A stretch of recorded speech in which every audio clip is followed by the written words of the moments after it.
মিরপুরের জলাবদ্ধতা কমাতে কালশী খালে খনন কাজ শুরু করেছে ঢাকা উত্তর সিটি কর্পোরেশন। এই কাজের উদ্বোধন করে উত্তরের মেয়র আতিকুল ইসলাম বলেছেন, কাজটি ওয়াসার হলেও তারা সেটি করেনি। এদিকে মিরপুরের কাজীপাড়ায় দুটি ভবনের নকশা বহির্ভূত অংশ ভেঙে দিয়েছে রাজুক। ইশতিয়াক ইমনের রিপোর্ট। একটু বৃষ্টিতেই তলিয়ে যায় মিরপুরের কালশী। বর্ষায় তৈরি হয় ভয়াবহ অবস্থা। কেবল কালশী নয়, মিরপুরের জলাবদ্ধতা কমানোর প্রাকৃতিক উপায় ছিল কালশী খাল, যেটি এখন দখল দূষণে মৃত। এবার খালটি সচল করার উদ্যোগ নিয়েছে ঢাকা উত্তর সিটি কর্পোরেশন।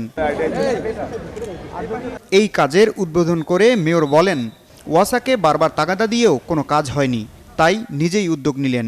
ডিএনসিসির আন্ডারে যা কিছু থাকবে খালের উপরে আমি সব কিছু ভাঙতে বলেছি, বাট তারপরে আপনারা জানেন যে একটা অথরিটি বলে কথা আছে, যেটা কিনা ডিএনসিসির আন্ডারে না, খালটি হলো ওয়াসার আন্ডারে, খালের পার হলো ডিসির আন্ডারে।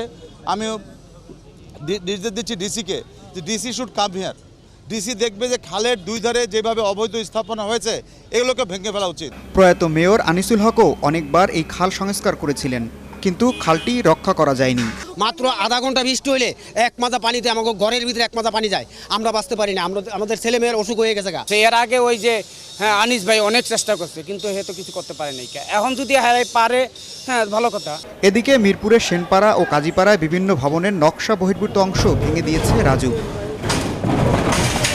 রাজুক বলছে, দুটি ভবন অনুমোদিত নকশার বাইরে রাস্তার জায়গাও দখল করেছে। যে পরিমাণ জায়গা রেখে তার বিল্ডিং করার কথা ছিল, সেটব্যাক যে পরিমাণ থাকার কথা ছিল, সেই পরিমাণ জায়গা না রেখে বিল্ডিং করেছে।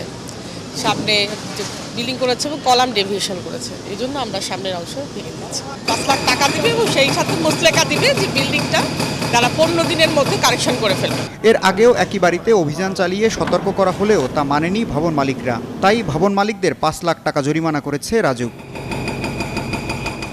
ইশতিয়াক ইমন, 71, ঢাকা।